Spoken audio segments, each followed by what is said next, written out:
সমাগত স্বাধীনতা দিৱসৰ প্ৰাক্ষণত গোৱালপাৰা জিলাত কটকটীয়া নিৰাপত্তা ব্যৱস্থা গ্ৰহণ কৰা হৈছে।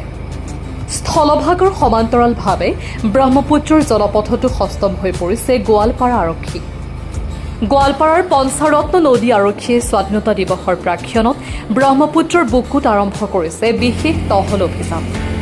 যিকোনো অপ্ৰীতিকৰ ঘটনা ৰোধ কৰাৰ লক্ষ্যৰে নদীপথত তীক্ষ্ণ নজৰ ৰাখিছে আৰক্ষীয়ে।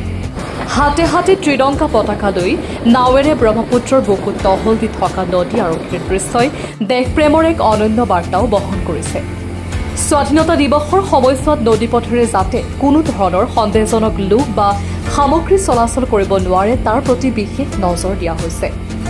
লগতে নদীপথত চলাচল কৰা নাও আৰু ব্যক্তিসকলৰ ওপৰতো আৰক্ষী নিৰীক্ষণ অব্যাহত ৰাখিছে। সামগ্ৰিকভাৱে স্বাধীনতা দিৱস শান্তিপূৰ্ণ আৰু সুৰক্ষিতভাৱে উদযাপন কৰাৰ বাবে গোৱালপাৰা আৰক্ষী প্ৰশাসনে গ্ৰহণ কৰিছে ব্যাপক নিৰাপত্তামূলক ব্যৱস্থা।